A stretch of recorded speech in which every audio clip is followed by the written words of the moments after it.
In fact, we will be, for the next, like today and tomorrow, we are going to be just going over those formulas that we saw in that table yesterday. So we'll be using a different formula today for problem bank D. So again, this is for, what's today's date?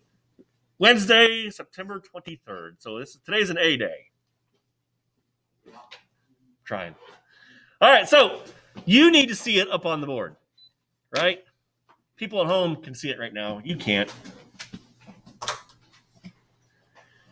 So we'll do similar today. Today we do not have any new discussion other than practice problems. Okay? We discussed these formulas yesterday in that table. And so we are going to just hop right into the mathin'. Okay? Once we get this visible.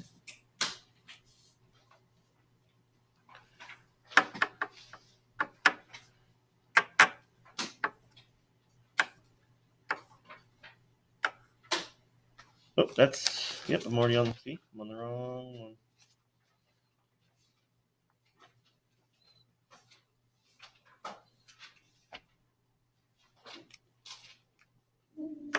All right. All good now? All right.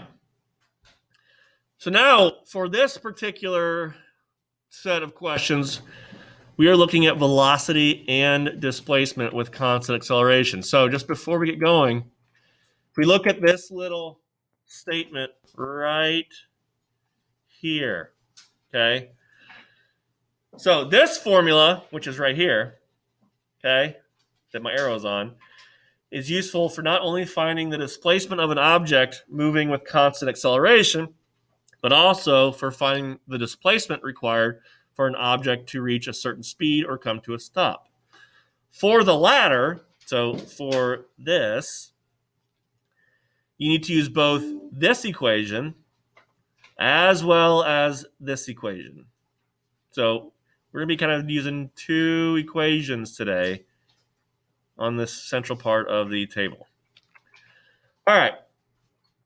Oh, a plane starting at rest at one end of a runway undergoes a uniform acceleration of 4.8 meters per second squared for 15 seconds before takeoff. What is the speed at takeoff, and how long must the runway be for the plane to be able to take off itself? Okay. So, don't need that. I do need this. Bear with me here. I'm trying to get everything. Okay. So, take another look at this. So what is the speed at takeoff? How long must the runway be for the plane to be able to take off? So, first one is the speed at moment of takeoff. Second one is how long must the runway be? Okay. So we can interpret this as the first one, at the moment of takeoff. So we can call that VF, can't we? Yeah. And so what formula are we going to use? The second one, where it's VF is equal to VI plus A delta T.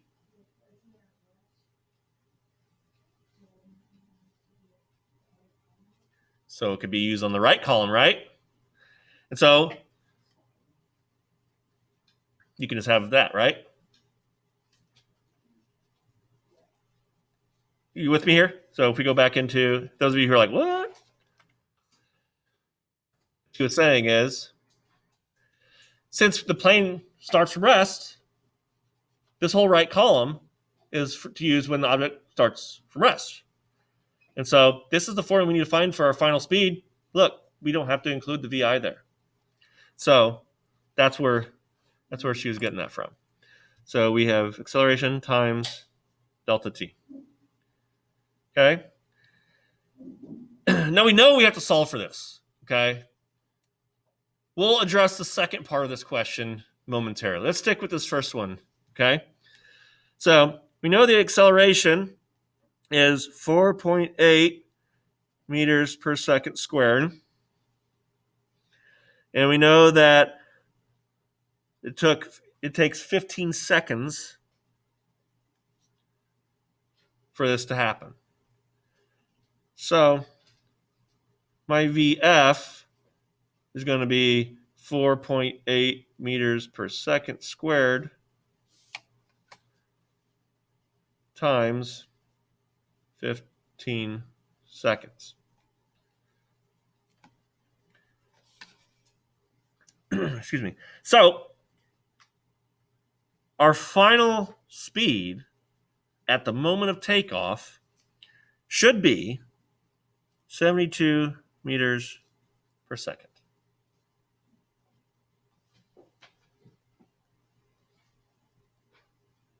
Okay? So I'm going to erase this. And I'm just going to put up here what our VF was, because we're going to need it for our next part.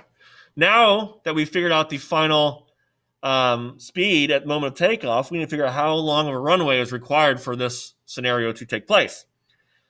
And so we're going to utilize the equation that we just looked at that said this is useful for finding this, this, and this. Okay? And that equation is for displacement. Delta x equal to VI. Again, now that we know that VI is 0, what's the alternative?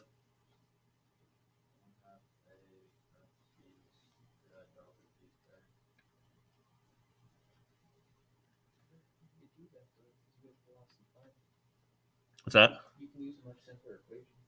Yeah. Which one do you want to use? 1/2 velocity initial plus velocity final times delta t. So you want to use this one? Yeah. What you just found out was there can be more than one way to solve this. Okay? So yes, we just discovered or solved for VF. We're all in agreement with that. So we could utilize this very first equation if we wanted to. Or you can use this one.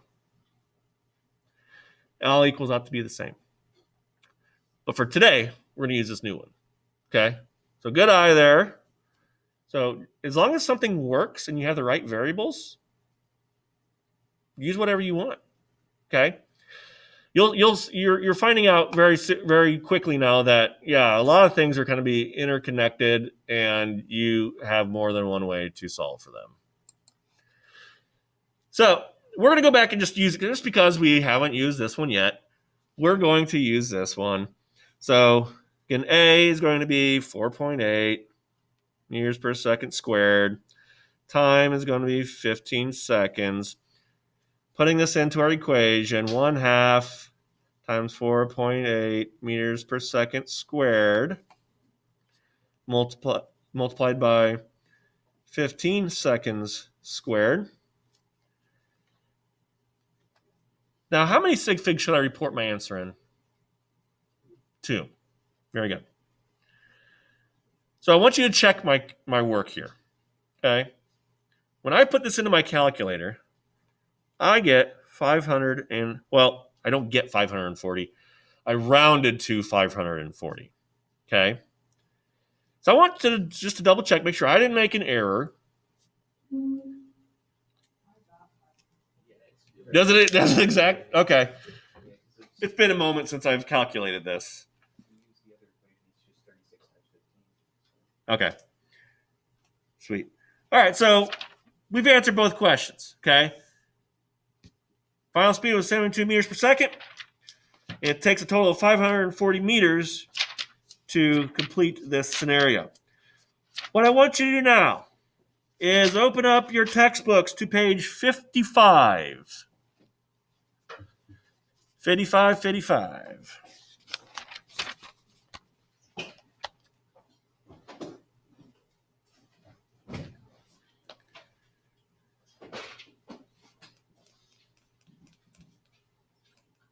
Doesn't fit in my backpack, Grant. Oh wait, is this day 2? Yeah, it's getting Oh. my backpack. That's an excuse. You expect me to carry around a book all day? Do you carry around a book all day? I carry both of my books. Do you carry around a book all day? I mean, everyone else carries around a book all day. Okay, just making sure. All right, page 55. Let's do a couple of examples, and then we'll get the video uploaded and upload the problem bank and let you do it. Okay? Number 1. A car with an initial speed of 6.5 meters per second accelerates at a uniform rate of 0.92 meters per second squared for 3.6 seconds. Find the final speed and the displacement of the car during this time. So again, let's work on that first one, final speed. Okay, now, after reading this formula, after reading this question, what formula will I now use? I'm going to use the original one, right, in the left-hand column. Why am I going to use the one in the left-hand column? After reading number 1, why am I going to use the formula in the left-hand column for final speed? Because it has an initial speed. So, we have VF is equal to VI plus, that's not a plus sign, that's an A, plus A times delta T. Okay? VI, again, just listing what we have, VI was, 6.5 meters per second. A was 0.92 meters per second squared, and took a total time of 3.6 seconds. Okay? So now I can plug in, calculate final speed. So we have VI of 6.5 meters per second plus 0.92 meters per second squared times 3.6 seconds. So what's our final speed for this car? Plug her into your calculator.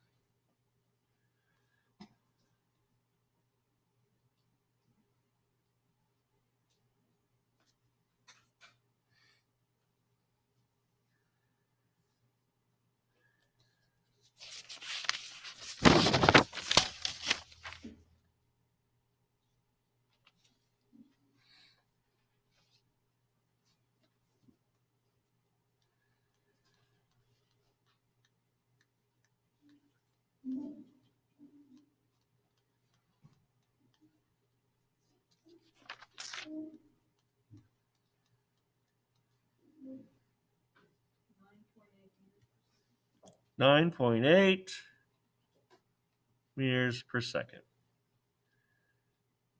Very good. Very good.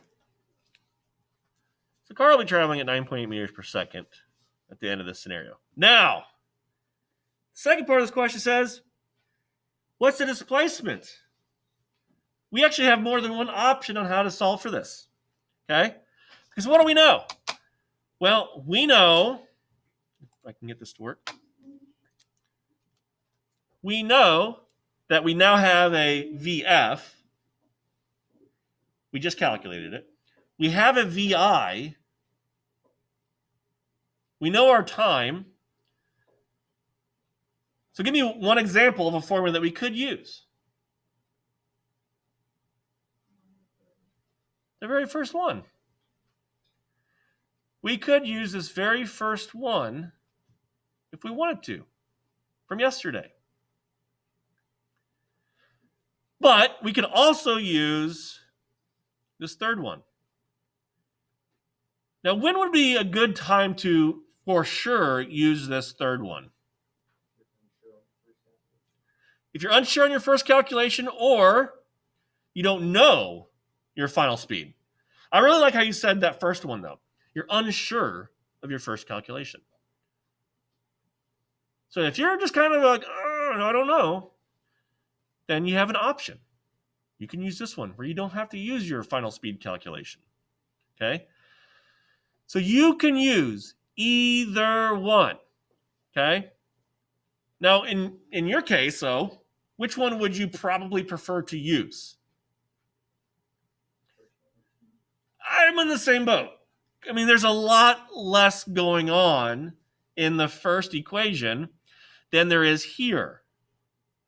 But by all means, if you want to use the second one, go right for it. Okay? Because it'll still work. But I'm going to be honest, I'm going to go back to this first one because it is, like I said, a little less busy. So we're going to use delta x is equal to 1/2 times VI plus VF times delta T. Again, VI is going to be, what did we say it was? 6.5 meters per second. VF, what we just calculated, is 9.8. You can't see that. Meters per second. And delta T is 3.6 seconds. So once I've got all that established, I could put it into my formula. 6.5, I knew I'd find it, plus 9.8 times 3.6 seconds. So what is my overall displacement of this car?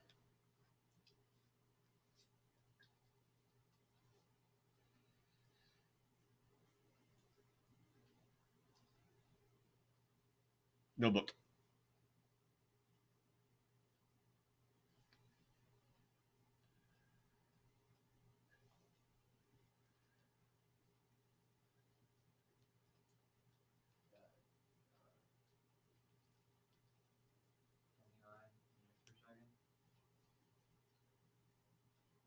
29. Or are you talking displacement? Oh wait, no, not meters per second. Sorry, meters. Very good. 29 meters.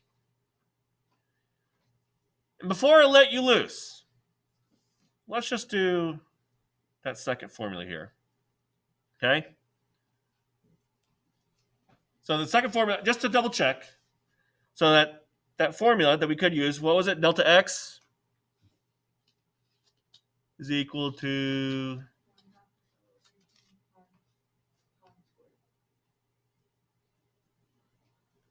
that one. There's more to it, isn't there? Yeah, that's from rest. Okay, delta x. What do you have?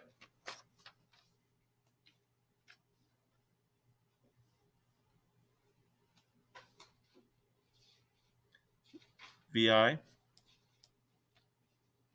times delta t plus 1/2 a times delta t squared. Okay. I want you to put everything in here from the problem that we know, just to verify that you get the same thing. Because VI was 6.5 meters per second. Time was 3.6 seconds. Plus 1/2 times what was it? 0.92 meters per second squared. Running out of room here. Times 3.6 seconds squared. Just double check.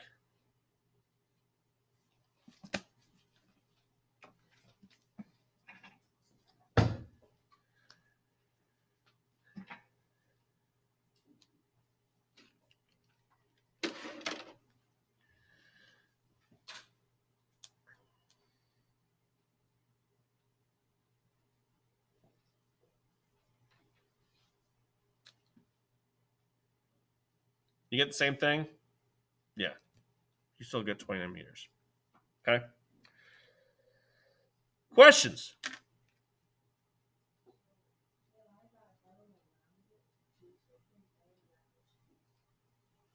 27.